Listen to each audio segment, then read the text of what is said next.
How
are you doing? Doing great. I brought our new food. We have a social services coordinator, and I brought him because I wanted to meet you. I just he already knows a lot of these people. He's gonna be a huge advocate. So you just need me to say something about one person and give some information about NS. Yeah. The problems that I'm in spaces. You will already see. Yeah, that's I mean, it's not it's so easy. Can I just do a vignette? yeah. That's what You can I'm just gonna do a vignette. He is at the ICU. He is in the rehab center. He's at Wexner Heritage. They had a COVID outbreak, and he is not. We're not allowed to see him. And he's, oh, he's not. No, he's not. being on the ICU. No, but I mean, my mom. Your mom is, she can't see her mother. No, nobody can see him. Yeah. Oh yeah, he was just checking to see if I was here. I was on the phone. Okay. I'm like, oh, we should already be there. And Isaac's coming, and I'm like, Isaac, I am never late. And he was like, I'm like, I am never late. If I'm not somewhere 10 minutes before, something happened. Something bad. Yeah. Because I'm the same way. you know.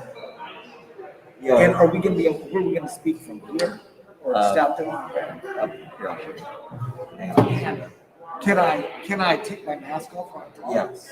I'm not speaking, sir. Yeah, so we're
You'll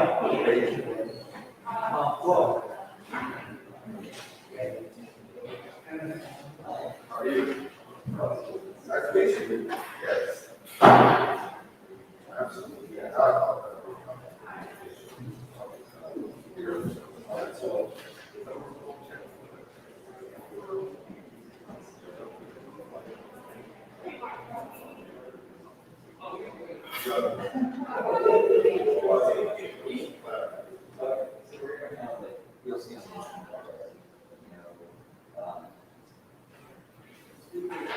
that's why most people need to give advice. All right.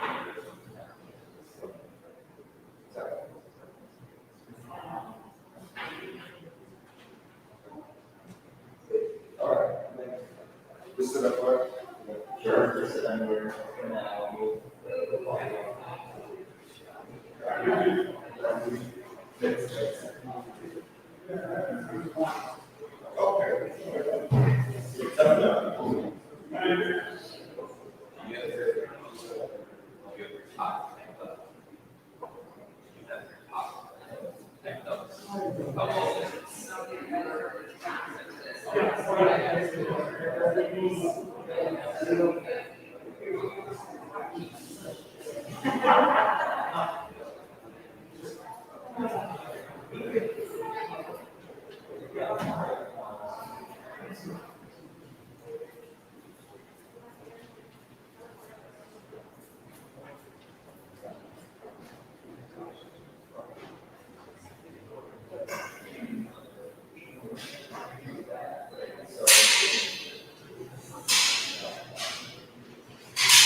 I'm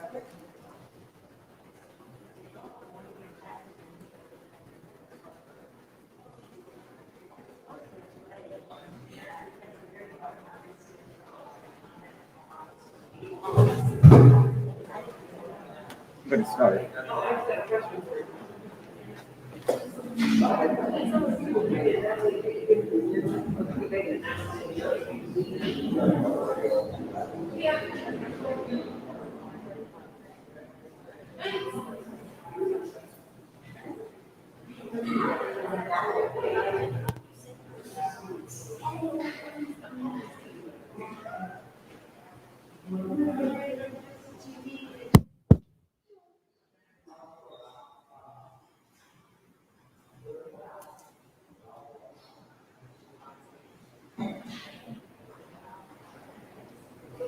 Good afternoon, and welcome to our forum on affordable housing and ID here at St. Stephen's Episcopal Church. Welcome to you who are here in person, and also to all of you who are watching on YouTube and Facebook. I will say to you, those of you who are attending online, that during the candidate panel, you can submit questions through the comment function on both Facebook and YouTube. And those of you who are here, there are index cards available. Hopefully you got them. If not, we can perhaps pass them out for your questions. Also, if some of you came into the building through these doors, you may not have gotten an agenda for the afternoon. And if so, raise your hand and Clarissa will get you an agenda. Well, I'm Carl. We have a couple over here. There we go. I'm Carl Stevens, and I am the priest here at St. Stephen's Episcopal Church. And I want to start by thanking Tom Sussy and Nick Blankston for being with us today as candidates for City Council. Thank you both so much for being here. And I want to offer some opening remarks. So here at St. Stephen's, we're always looking for ways to help our community. And as you noticed as you were driving in, our community is mostly the campus. Obviously, we're starting a little bit late because part of being a campus parish means that parking is always a challenge right here. So first of all, for you who are here in person, thank you for putting up with that and finding parking where you could. But part of being a campus church means that part of our service to the community is service to young people, and particularly young people who are food insecure or unhoused or in need. And that is actually a lot of people. When we think about unhoused people, we often think of people who are living on the street. But for younger people, it's often couch surfing, living with relatives, finding some roof to put over their head and walls to be within. And we here at the church are very fortunate that we have partnerships with the Buckeye Food Alliance, which helps food insecure students, and with NSI, Martin is here, Neighborhood Services Incorporated, where we refer all sorts of people. And we have social workers who work in the front office, who OSU and the University District have come together to provide funding for. And because so many of the people who we help are young people, I've become very aware of the needs of young people, particularly when it comes to housing and ID. So some of the young people we've worked with have lost access to documentation, mostly because they've been abandoned by their parents. And when that happens, that means they lose access to their birth certificate, to their social security card, to all the things they would need to get an ID. When working with them, members of this parish have worked to try and access the social safety net that is there for them. And yet, for us who are not food insecure, who are not sleepless from being unhoused, who are not dealing with PTSD and anxiety and depression from being abandoned, even for us when we work with these young people, accessing those services is very hard, almost as if they were set up to be hard to access.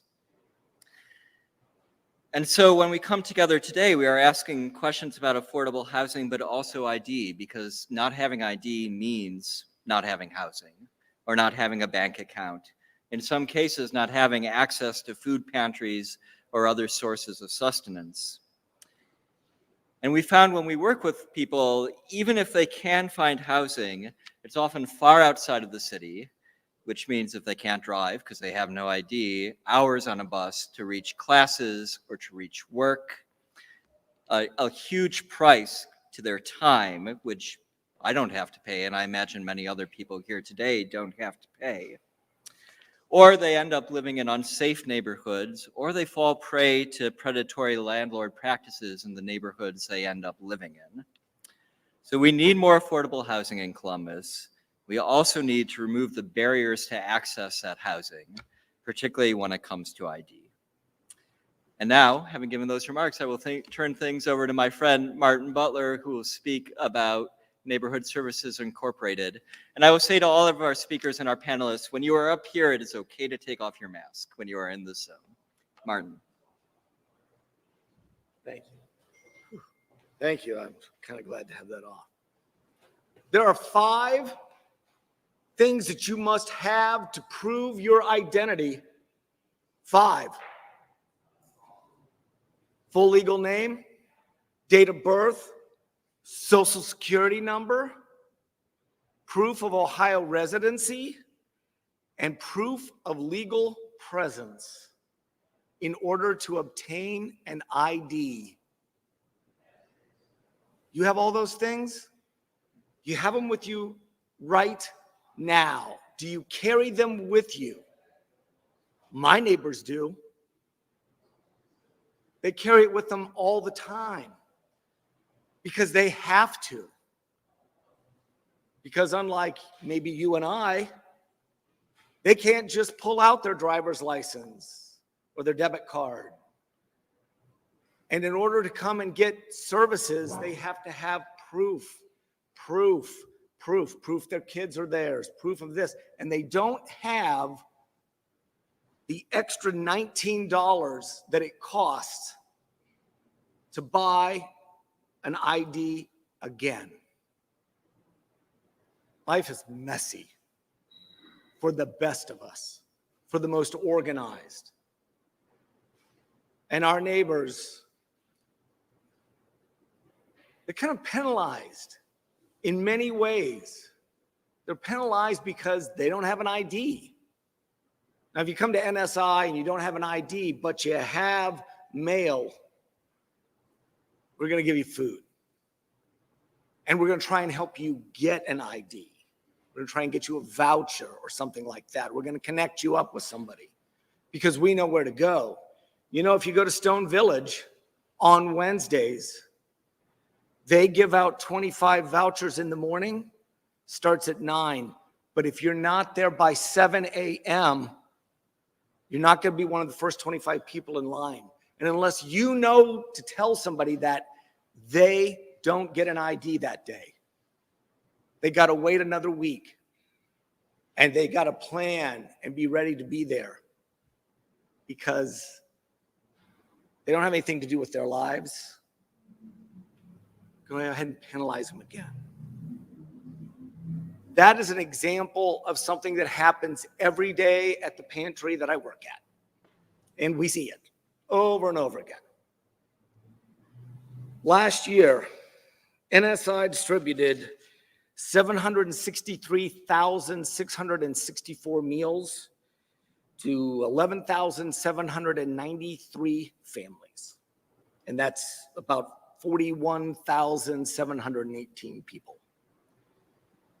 We are only 68,698 meals away from last year.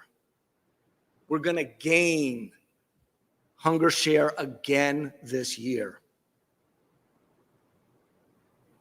I don't have words for that.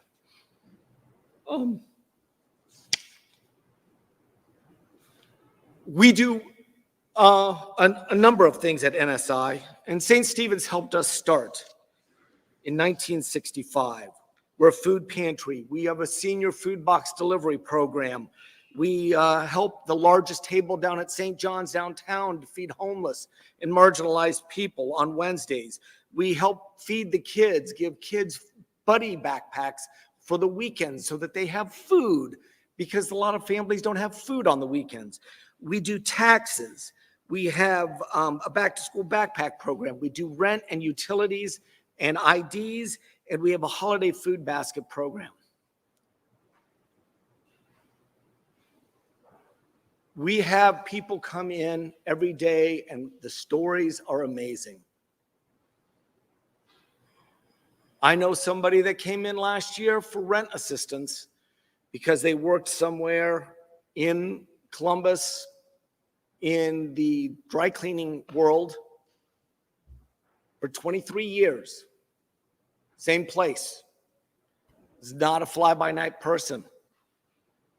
She lost her job because of the pandemic. She came back. We helped her with her rent for a couple months. We were fortunate that we were able to help her again after she got her job back. Because in that interim time, she had just kept digging that hole. She just kept digging that hole because she had nowhere else to go. And luckily, her landlord worked with her. There are story after story after story, and I'm not going to tell you all of them because it makes me mad. We need affordable housing. I'm seeing rents going up when people come in to talk to Isaac, who is our social services coordinator. It used to be people said, well, I owe about $1,000 a month, or it's around there. Now it's $1,500. This is not to live in Grandview. This is to live in Linden. Not that it shouldn't cost $1,500 to live in Linden, but we need to be able to have our neighbors live in safe places. We're so close, and yet we're so far from that. And as a community, if we choose to come together and say we will do this for our neighbor, that will be the thing that we need to do. If you know somebody who needs help or they need food, please come and see us at NSI. We will help you.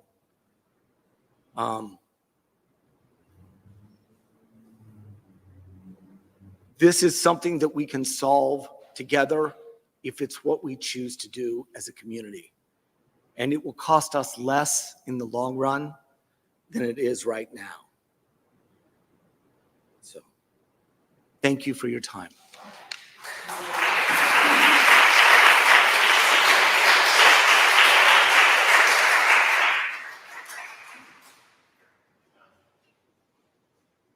Thank you, Martin. We appreciate the kind of work that NSI does, and we are happy as a parish of St. Stephen's to participate with the other parishes in the neighborhood to make neighborhood services continue to do this kind of justice work. I'm Norm Wernette. I'm a congregant here at St. Stephen's. Welcome to St. Stephen's. Glad to have you with us. We're now going to hear stories from our neighbors about how they are impacted by the lack of affordable housing and the lack of ID. If all of the people sharing those testimonies would move to the front, I think you all are close enough. We'll call you up just shortly. Thank you all for being here. You'll each have a few minutes to tell your story, and I'll call on you individually. If you should stand at this mic, we'll be able to hear you, and you're able to remove your mask to speak here. So, without further ado, I'd like to call on Don Brown. Don, would you tell us your story?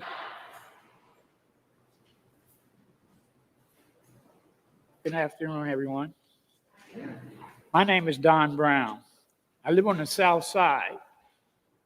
Don Brown is a pretty common name. I've had several instances where the police had stopped me because their records show that I was Don Brown.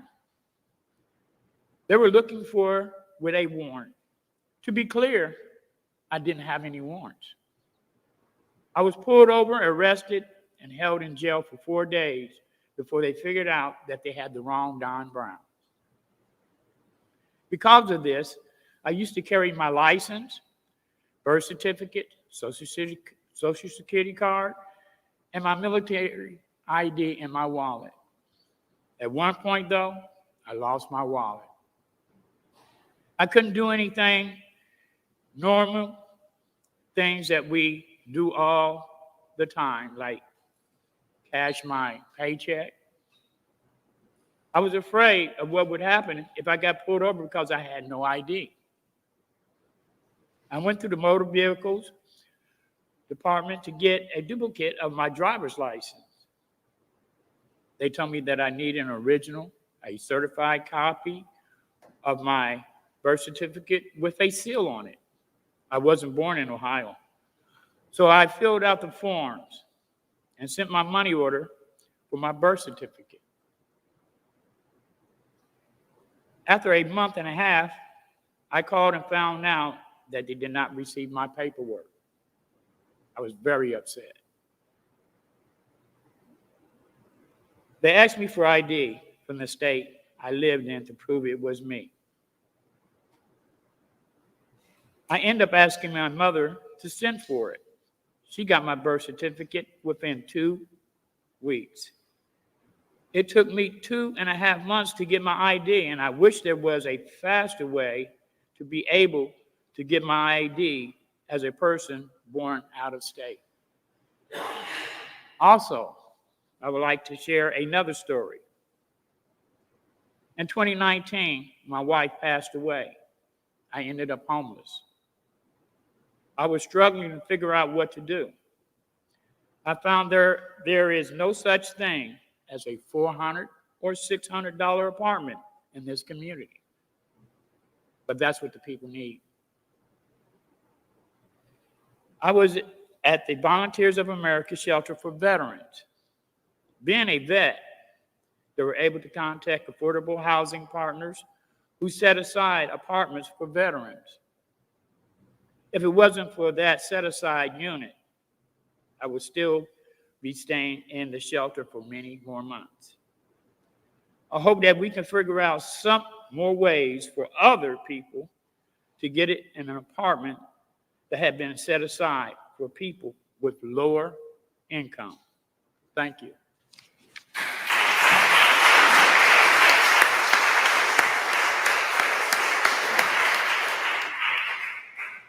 Eric Peters, would you join us and tell us your story?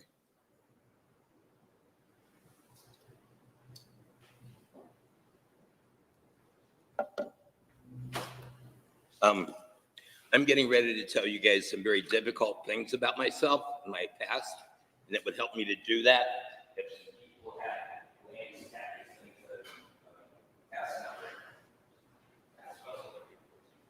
All right. My name's Eric Peters. My byline is J. Eric Peters. I've been invited to talk about affordable housing, but I cannot do so without also talking about faith, poverty, disability, and mental illness. In my personal experience, these variables are very tightly linked. I currently take about 15 pills every day because my psychiatrist and I agree that I need that many to control my problems with anxiety and the symptoms of bipolar disorder type 2. In the past 30 years, I've been hospitalized more than 10 times. Between 1993 and 2005, I relapsed many times, more than 10 times, I'm sure, as an alcoholic and an addict. I am currently applying for military service-connected disability benefits, and the people who have actively supported me in that by giving of their time, attention, and work include my Episcopal Church's priest, our church administrator, my current psychiatrist, my current LASWS therapist, my former PhD psychologist, and an old college roommate, now the director of his church's food pantry in Virginia. My psychiatrist gave me an 8-page letter including these 2 sentences. His mental health conditions affect his life severely and preclude gainful employment as a result. And, however, his lifestyle and chronic inability to perform activities of daily living and basic housekeeping continue to put him at risk of being unhoused in the future. My LSWS therapist, and these are both from the VA, my LASWS therapist note says, for the foreseeable future, veterans benefits require LASWS treatment of individual mental health sessions at least 3 times weekly to ensure continued symptom management and stability, reduce risk of rehospitalization, prompting accountability and encouragement of veteran completing activities of daily living and other executive function, I don't know what that is, skills required to meet long-term goals. However, I don't think I'm really that bad, and I'm sure I'm getting better. I take my meds very regularly, like over 90%, and I've been clean and sober since June 30th, 2005. Disability means difficult, not impossible. Disability means challenged, not incapacitated. Some of these people are looking at lists of the letters to editors and commentaries that I have had published. All of these have been published by editors in newspapers, both across Ohio and in other parts of the country. This is my collection of the commentaries and letters that have been published in that time. I've got copies of them. In 1995, the state of Ohio, for which I worked as a vocational rehabilitation counselor, gave me an involuntary disability separation despite me fighting very hard. In 1998, the U.S. Social Security Administration approved benefits for me very, very quickly after my first application. Something had to be wrong for them to do that. And the Ohio Public Employees Retirement System also just as quickly approved disability retirement for me. My income makes me eligible for minimal and very short-term cash benefits from the Franklin County Veterans Services Commission. My income is less than 165% of the federal poverty line. 4 times I have required intervention by helpful people to maintain or acquire housing.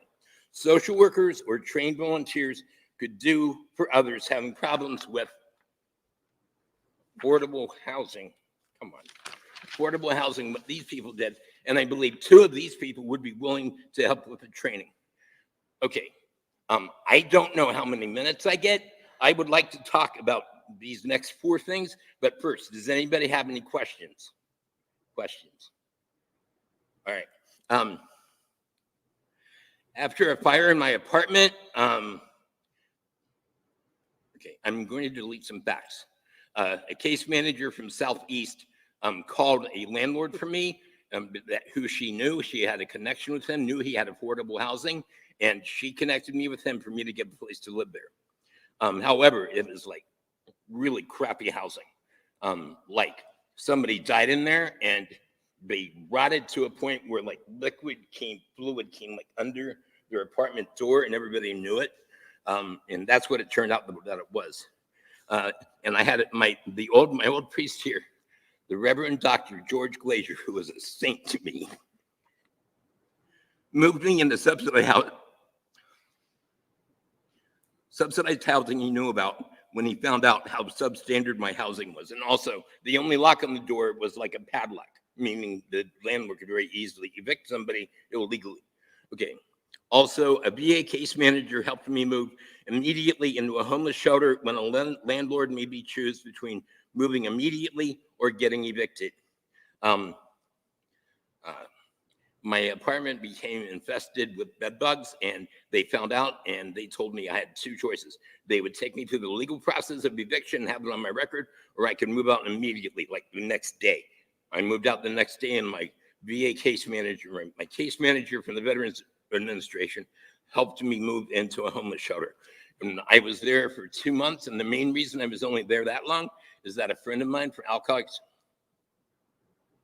I'm not saying I'm a member of AA, and I'm sure as hell not saying that I'm a stellar or exemplary member of anything. A friend of mine from Alcoholics Anonymous helped me. She invested like hours every week for like numerous weeks in a row because she knew how to find leads on housing that I didn't know how to find.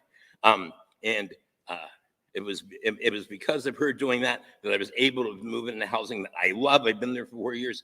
I love my landlord. I am tempted to say their name, but I'm not going to.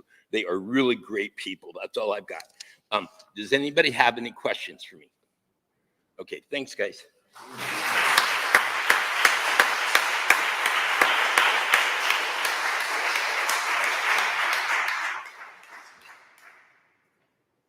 Thank you, Eric. Appreciate it. We also have with us today some folks from the Legal Aid Attorney's Office here in the city. if they would join us to help us understand some more about these issues.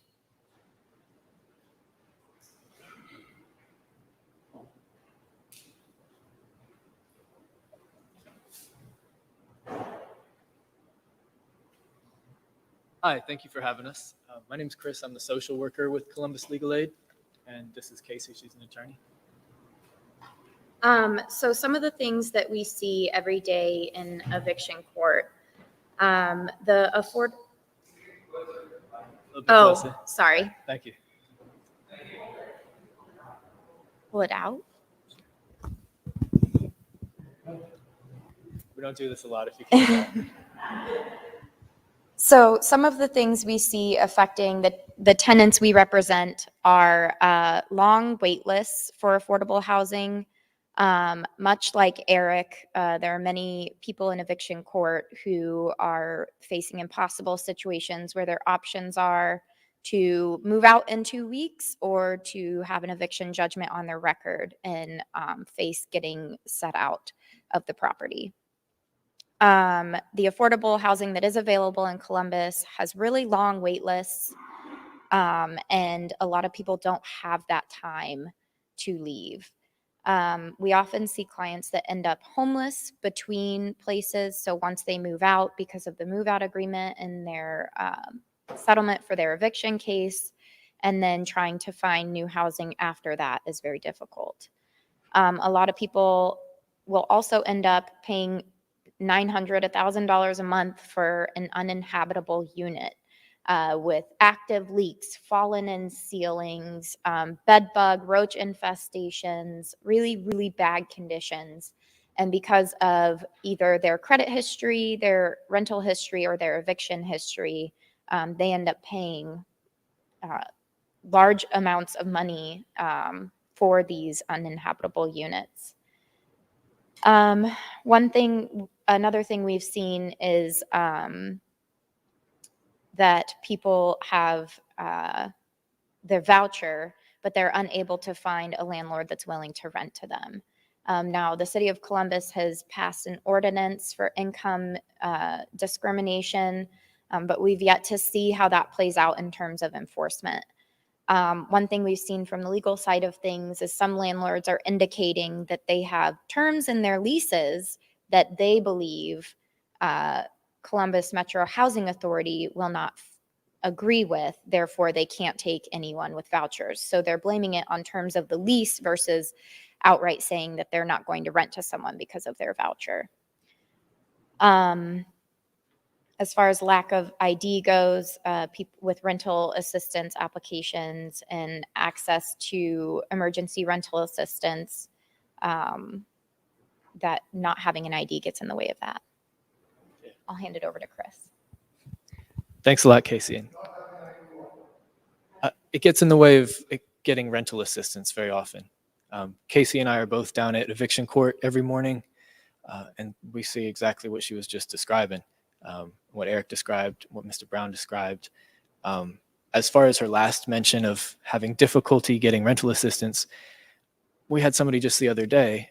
They had taken all the correct steps. They had reached out ahead of time. They had called us. They had an attorney. They had a landlord willing to work with them, but they didn't have all their IDs. And this is pretty common with some of the seniors that we have, some of the folks who, like many of us, are struggling with mental illness.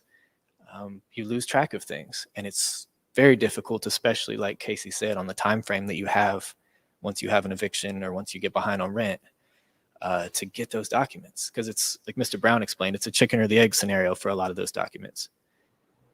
I also have someone that I've worked with for probably 1.5 years now. Very good woman, struggles a lot, and has some run-ins with the police because of it. She always loses track of her documents, doesn't have ID, gets in those similar scenarios. She happens to have actually a very unique name, but having some basic ID, being able to prove that she lives in places and belongs, quote unquote, belongs in places would change her entire experience in the city. Not sure how much more time we have, but I can give so many examples of people that I have worked with, Casey has worked with, people we just saw today that are struggling to find housing. If you have a Section 8 voucher, You can still be turned down for lots of different reasons. They generally give you 90 to 120 days to use that voucher. And with the housing market here, if you got bad credit, if you've got 1,000 different reasons, it can be very hard to use that or lose it. I think it goes without saying what the folks so far have said. It's higher rents, lower pay, lower quality housing. And we see folks coming out of the shelter and getting placed with first month's rent deposit, last month's rent from the shelter board, because they need to get more people through into horrible places, places that are hard to argue are better than the shelter, to be honest. So we hear lots of landlords saying, I'll find somebody who can pay, I'll find somebody who won't call code. We see people getting denied for housing that would normally maybe 10, 15 years ago be accepted because they have a lot to pick from. We've got housing at 80% of AMI being built, but also luxury places and people who are on fixed incomes, seniors who just lost their spouse and have to find subsidized housing, like you talked about, with a 2-week move out and a 3-month wait list for that housing. That's the bad news. I know we'll talk about what we can do later, but do you have anything to add, Casey? Did I miss anything? We really appreciate having this forum here, and we welcome any questions now or later. But thank you for your interest.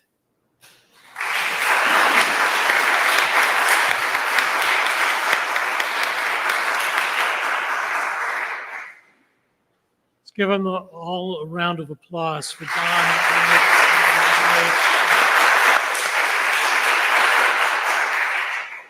Today, I know we have a couple of folks who are seeking office. Nick Bankston and Tom Susi are both here. Thank you, gentlemen, for being with us.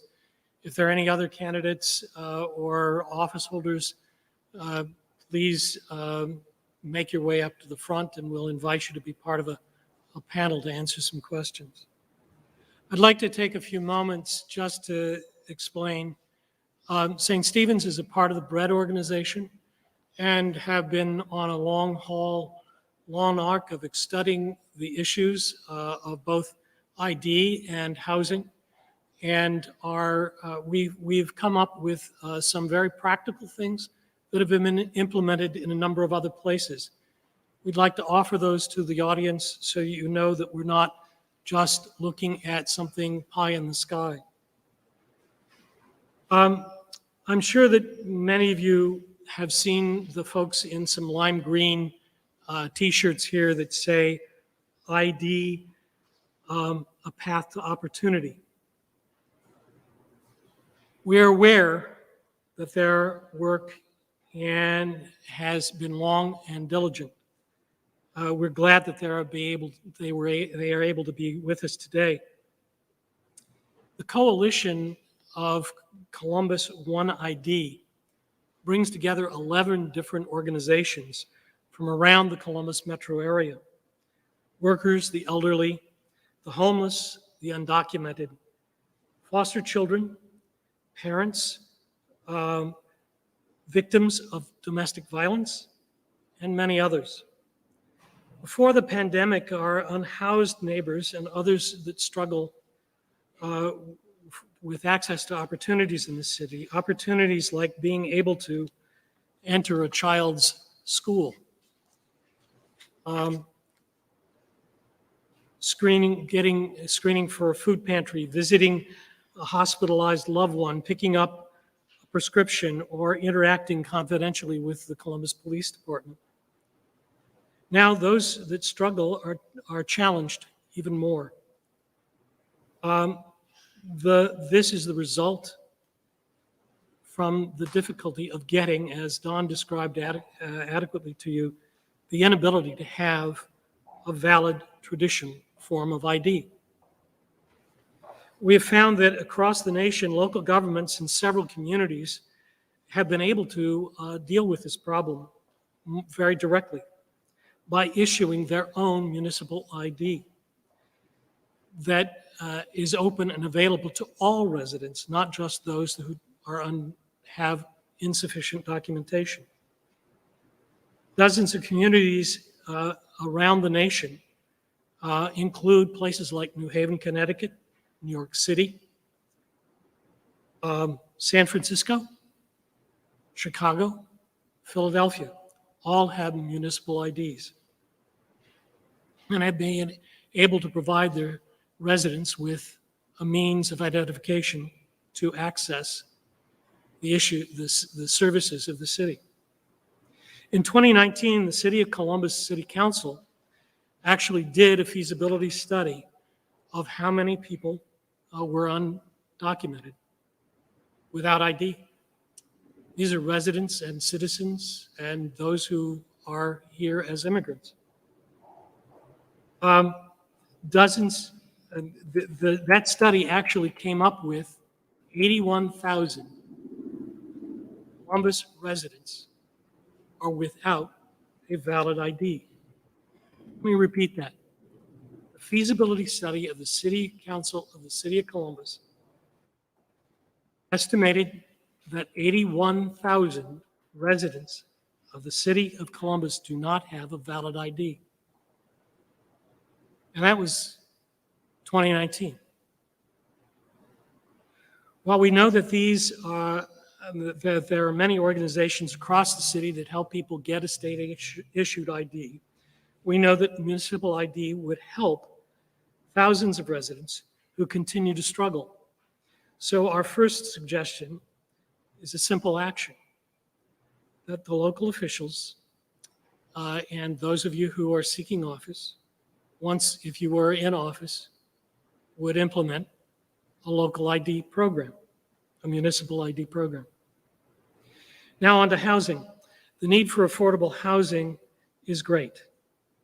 The stories you've heard today represent but a small sampling of the stories of thousands of residents of this city, many of whom who find themselves living on the streets, rough, in tents.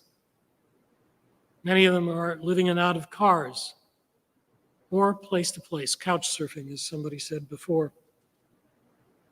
Or they live in undecent housing, as Eric pointed out to you. There are some specific actions that we know can be taken that have been proven around the country. Let's just take a look at something that really does exist right now. There is nearly $30 million for affordable housing from the municipal bond package that the citizens of Columbus approved in a vote in 2019. That funding could be sent to the Affordable Housing Trust Fund as grants to developers to build affordable housing for people who have under $30,000 in income. This could be a large investment that would help hundreds of families within the next year. On top of that, the city could increase the annual investments in the affordable housing. Number two, in June, the City of Columbus announced that it got $93 million from the American Rescue Plan of an anticipated $187 million. This is money in hand right now. Housing advocates have suggested that 30% of this funding be dedicated for housing solutions for people who have under $30,000 worth of income. This could help to build new affordable housing for the unhoused neighbors and low-income families. This could be used to rehab hotels or motels that are sitting vacant at the moment, or to build brand new housing. Number three, the city could require housing developers to prioritize building more affordable housing. For example, cities across the country have required developers traditionally to dedicate 10 to 20% of the housing that they build so that those who rent or have low incomes may have actual affordable housing. Cities across the country have been doing this regularly. Cities like New York City, Austin, Texas, Atlanta, Georgia, and Detroit, Michigan.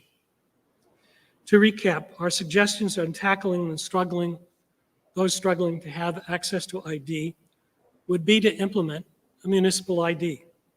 Our suggestions in taking on the housing crisis would be to dedicate millions of additional dollars to this particular issue, requiring the development community to build more affordable housing. For those of you who are seeking office or public officials, we'd invite you to join us up here in the seats. And Jay Fellows will be taking on the issues, the questions, folks. I will move things out of the way here.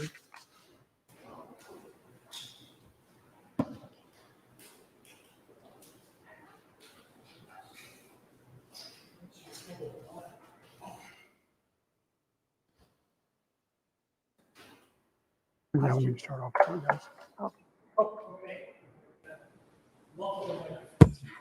To our officials and candidates gathered here today, thank you for being here and listening to the stories of our neighbors and to the specific strategies outlined. So we're going to give you a chance to introduce yourself and respond to questions from the audience. Now, let me make sure here, you are, I just met you, Nick, right? And I have not met you, Tom, Susie? Okay, and you two are the only ones that we have here, right, Clarissa? Okay, just want to make sure. So I will call on each of you in the same order each time. We'll have up to 1 minute to answer each question.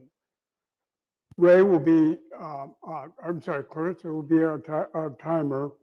And when the timer goes off, they will alert you that your time is up, and I'll indicate that you should wrap up your comment. We set up these rules in order to keep the conversation moving and to allow you to answer as many questions as possible in the time allotted. The audience, if you haven't already turned in your question card, please raise your hand and one of our volunteers will collect the card and bring it to Ray, seated right here in the front row. Raise your hand, Ray. This is collector. Ray will then turn the cards to me.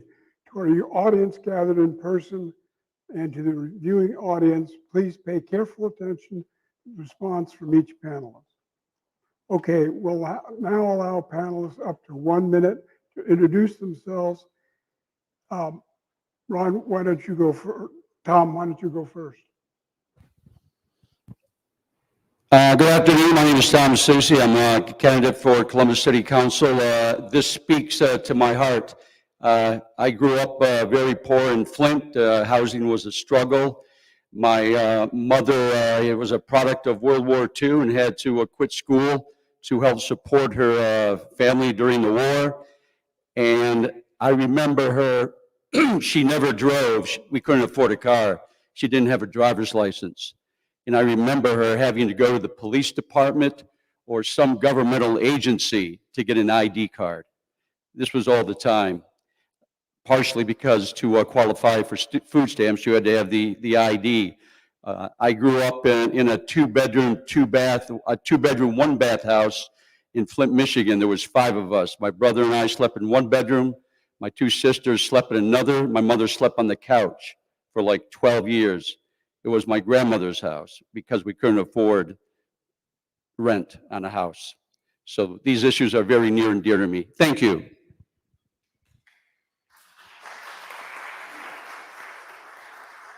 Nick.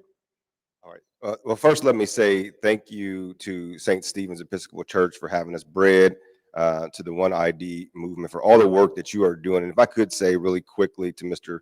Peters and Mr. Brown, thank you for your bravery and sharing your stories with us. And also thank you for your service to this country. My name is Nick Bankston. I'm running for Columbus City Council because Columbus is my home. I am a Columbus kid, born and raised in this city, and it's the places and the people that have shaped me, places like Howard Recreation Center, Cassidy Elementary School, East High School, and then the Ohio State University. I've dedicated my life, both personally and professionally, to public service. I've served 2 mayors, worked in domestic and juvenile court, and now in the evolution of that public service, I'm the president and CEO of Gladden Community House, where we work every single day on these very issues. We have a food pantry there that serves almost 12,000 residents every single year, and that breaks my heart. Just last year, we prevented over 3,000 people from losing their housing and going into the shelter. And so for me, this is really personal as well. In 2001, my parents unfortunately had a predatory loan, and their mortgage doubled overnight. And so we found ourselves homeless because we had to file bankruptcy. And we lived with my grandmother in her attic, a family of 4. And so I understand these issues, and they are really personal to me. And so I'm looking forward to this conversation today. Thank you. Thank you, Nick. Thank you for those introductions. Our first question is, what are the real barriers to implementing these solutions? Tom, you go first. I'm sorry.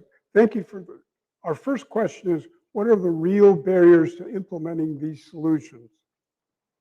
For housing? Yes, but housing and for the ID.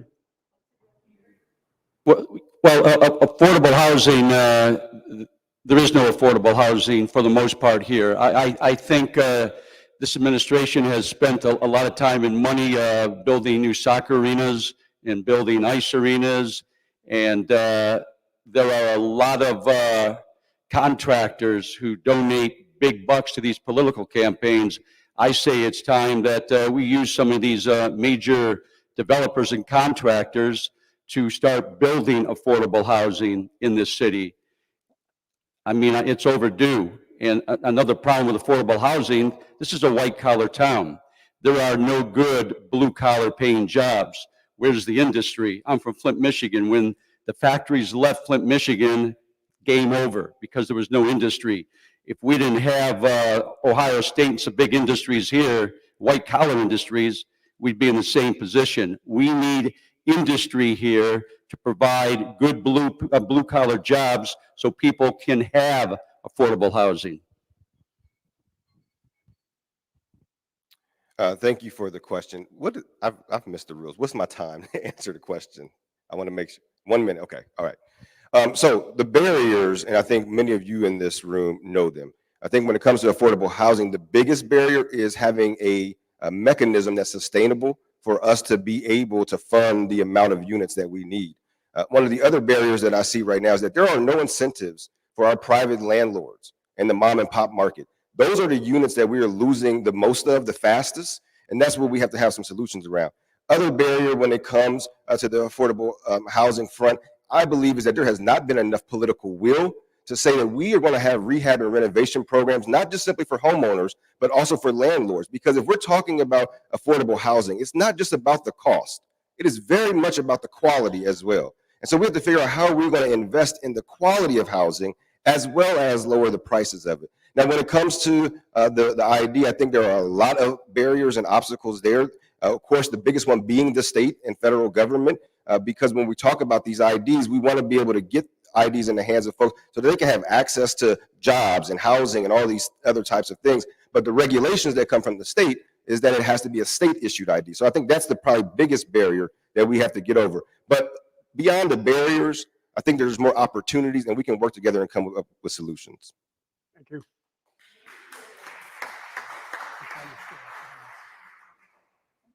Yeah. Many large cities have had successful community ID programs for several years. Columbus has identical situations. Why has it taken 6 years of effort to introduce a similar program? And in West Virginia, a program towards a city-sponsored program. It's more of a comment than a question, I guess. If this administration wanted it, it would be done. I mean, they have the resources to do anything they want to. It's not that they can't do it. They're not doing it. I mean, like I said, my mother had to go get an ID from the police department or some government agency every couple of years. If I get on Columbus City Council, I will support this ID program. We need an ID program, and it's time that we get one. And like I said, this administration isn't doing it. I think the question is, why not? We need a uniformed identification card for every citizen in the city of Columbus now. Thank you for the question, and I don't think I can probably speak to why it hasn't been done because I'm not elected official yet. But I would have to say that it probably has to do a lot with political will. These are issues that can be moved forward by both the council and administration. But I will say this: I know that when I think about policy, I think about sustainability. And so for me, I think that working with you to figure out how do we make this sustainable, but also how do we make it impactful. The one thing I don't want to have happen is that Mr. Brown and Mr. Peters get a municipal ID, but yet they still don't have access to anything else, right? So that's what we have to work on. We have to make sure we're working with the providers. We have to make sure that also, as you all know, if you look at the map of Columbus, it is not one happy, contiguous community. And so we have to work with other jurisdictions as well, Whitehall, Bexley, and all the other suburbs. And so for me, I think when we talk about this, it's about the sustainability of it, but it's also going to be about the impact. And that's my governing stance on this issue. And I would be willing to work with you to figure out those kinks in the road. Thank you. Let's give this one to Nick first. Let's give it to Nick first. Let him start on this end. Okay. We're going to switch ends, guys. So you're going to love this one. Columbus is an in-demand city for developers. Studies have also shown that vibrant cities use mixed-use developments and avoid segregation, race, and in income. Can't Columbus simply demand these developers include 20% plus of mixed-use units, mixed-price units at 30 to 50% AMI, or one does NIMBYism get a pat? Yeah, I'm sorry, I'm having trouble with That's right. people's No, handwriting. they're all handwritten. Does So, NIMBYism get in the way? And you should be glad that I didn't write a question because I can't read my own handwriting. So the answer to the question is yes, period, right? And one of the things that I really want to focus on is right now we have are in a pivotal time in our city's history. For the first time since 1956, we are rewriting our city's zoning code. Now, if all of you know here that zoning code and land use is a big tool when it comes to development. I am a proponent for inclusionary zoning. And if for those that don't know what that means that it will be infused into our zoning policies, affordable housing requirements, no matter where you are in the neighborhood. And that depends on how many units that you build. Now, to go a step further, we can't just simply mandate this for developers to do. We have to figure out what is the mechanism to make sure that there's cash there to meet the demand, because easily developers can say, well, we're just not going to do it, right? Or there's some workaround where they say, we'll pay the penalty versus having those units. So we need to make sure, what is that mechanism? That is our bond package that we passed as a community for affordable housing. How do we utilize that? And how do we package that bond money with non-competitive low-income housing tax credits at the state level? So it can be done. It needs to be done. It is well overdue, and we will become Austin if we don't do it. This is an administration that gives tax breaks to the rich and their political donors. This includes major contractors.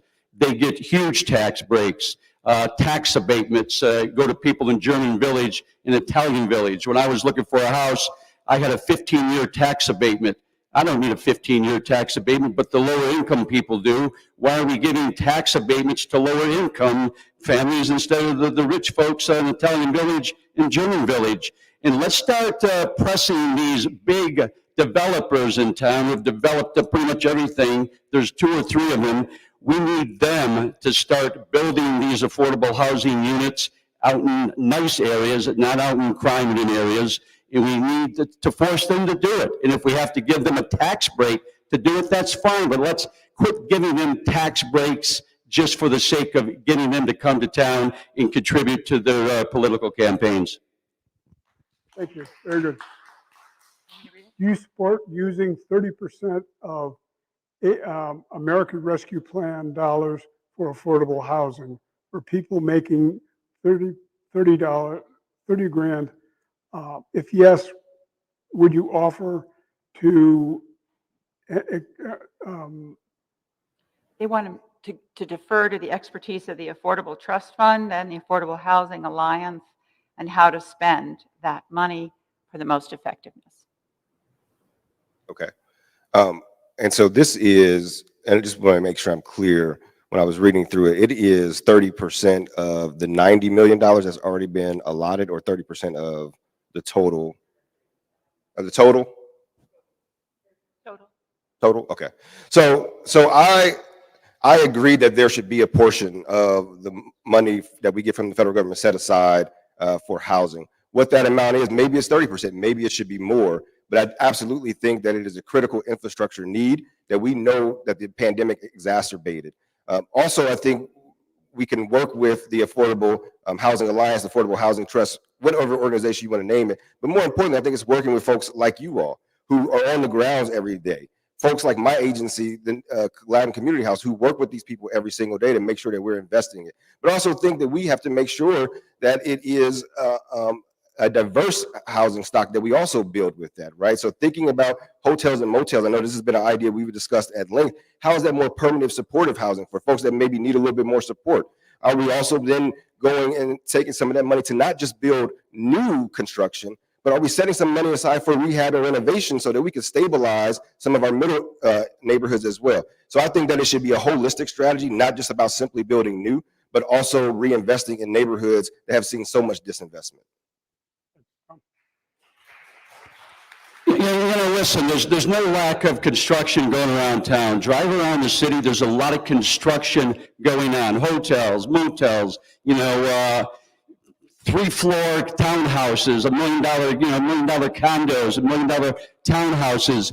Why isn't there affordable housing? Because this administration hasn't dedicated itself to creating affordable housing. I mean, that's the questions that need to be asked is, why are we still talking about this in 2021? I mean, we should have affordable housing. I mean, my mother lives in Seattle, and until recently, we paid her rent. But Seattle has a situation where she lives where you can live in a very nice senior complex based on your income, because the county government picks up the tab and takes care of it, in the city of Seattle that does as well. She pays $100 a month to live in a great 2-bedroom, 1-bath place in North Bend, Washington, outside of Seattle. I was there a couple of years ago for the first time to see it, and I was shocked. That would probably cost $800, $900 here. It's about a commitment. You need people on city council who are committed to getting the job done, not rhetoric, not talk, getting the job done. Thank you. The people from Legal Aid spoke about source of income discrimination. City of Columbus enacted an ordinance in March to forbid source of income discrimination. It seems that there is a lack of enforcement. How will you work to address this enforcement gap? And you're absolutely right. And this is where I think when we talk about things like the One ID, or even when we talk about these kind of policies, it is going to be having to work with the administration side of the House. I'm going to be a legislator, and the legislative branch makes the laws, but it is the mayor's office and the administration that enforces those. And so when we're crafting policy, it is working with community organizations, community members, and the administration to figure out how that is going to be enforced. Because if not, it's just something in name only.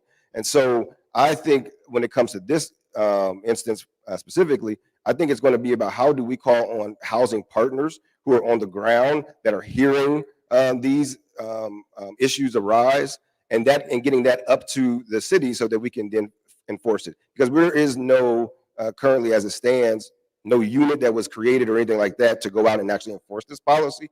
So I think folks like legal aid and other folks that work in this space would have to be our eyes and ears and boots on the ground. We need to figure out how we fund that. Thank you.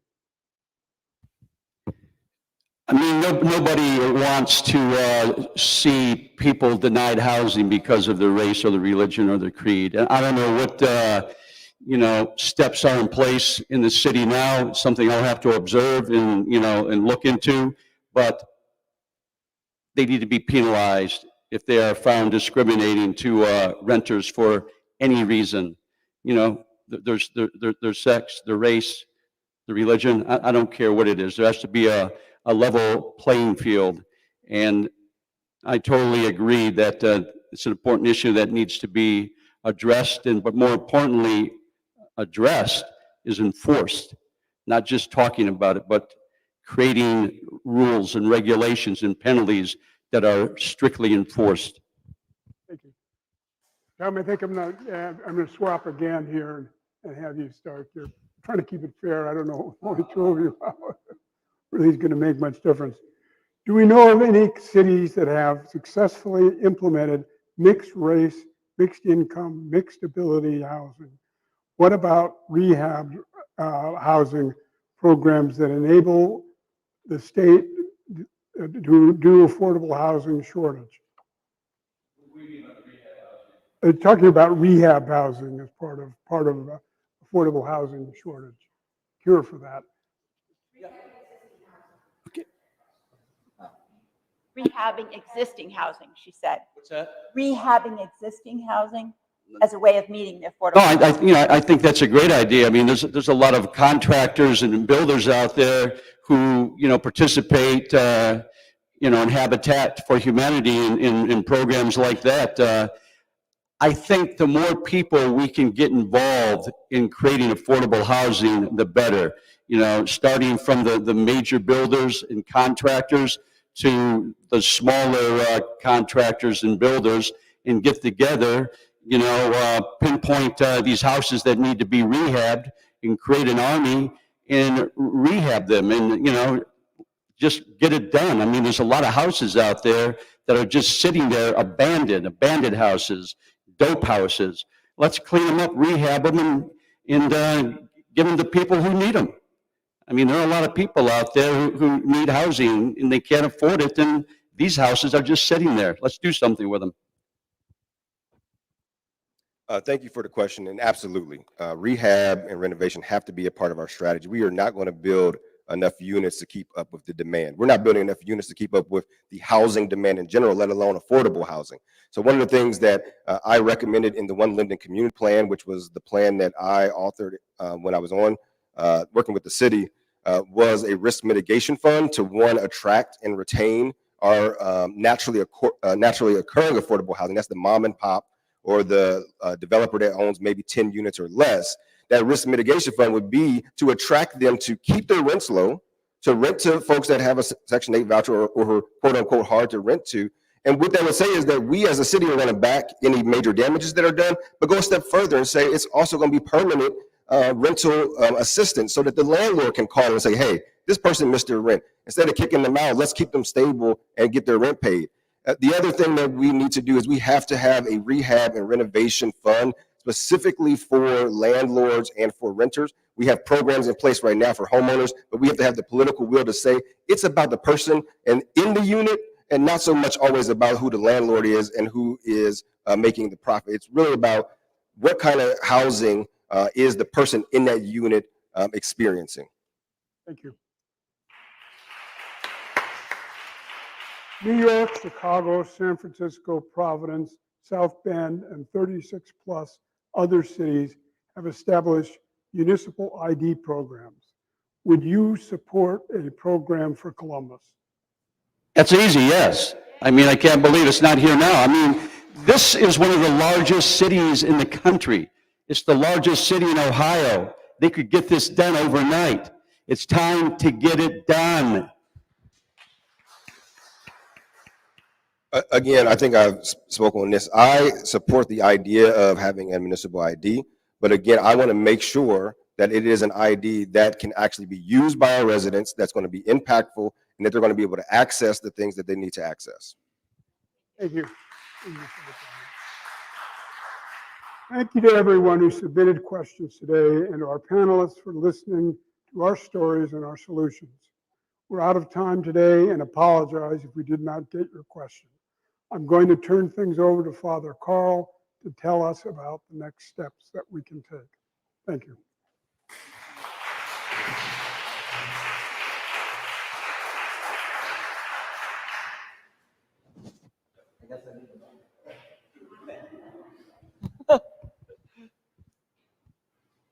Well, thank you, Jay, and thank you all for coming.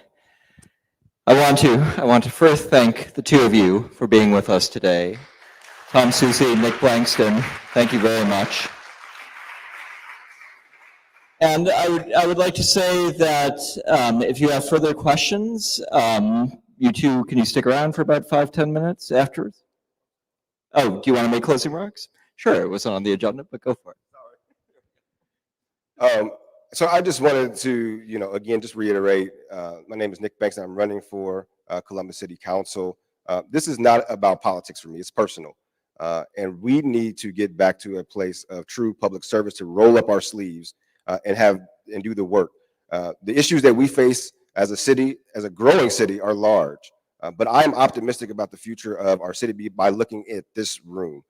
And I know that if we work together, we can tackle those big issues. So again, I would hope that you would vote for me, but Election Day is November 2nd.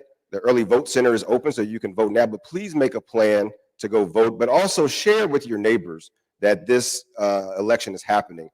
We think that this is going to be a low turnout year, and we don't want that to be. Our local elections matter the most. And so I want to thank you all for having me. Also, they are both remiss that they couldn't be here, but Council President Shannon Hardin and Lourdes Barroso de Padilla, who I know has met with Bread already on this issue. But I look forward to continuing this discussion and continue to work with you. Please make a plan to vote by November 2nd. Thank you. Well, I think you all know where I stand on ID and, affordable housing. I witnessed it firsthand, so I won't go into that. But I could tell you that law and order is the cornerstone and foundation of any civilized society. That's the building blocks. It's the foundation. Without law and order, you have anarchy, you have lawlessness. And that's where we're at now in the city of Columbus. Crime is out of control. People are being murdered and assaulted daily. There's been over 5,000 car thefts. The juvenile justice system is broken. We need to restore law and order. And we need to do it now. My name is Tom Soucy. I am a candidate for Columbus City Council. I am not a politician. I am one of you. And everything and every decision I will make at City Hall will be based on the best interests of the people, not the fat cats and big businesses that bankroll their campaigns. I spent my whole lifetime being a reporter, 30 years in television. The last 9 years here in Columbus, I've been an advocate and a watchdog all of my life, and that's what I will do at City Hall. Thank you very much. Thanks again to both of you. I would encourage all of you here and those of you who are watching at home to contact the sitting city council members as well about these issues, and their contact information is on the back of the agenda that was passed out to you today. So you have all of their emails, so no barriers to contacting them. Also, those of you who are watching at home, if you would like and share this video on social media, we can extend our reach. And I will again reiterate, vote on November 2nd. Thanks to the volunteers who helped today, and thank you to those of you who offered testimonies.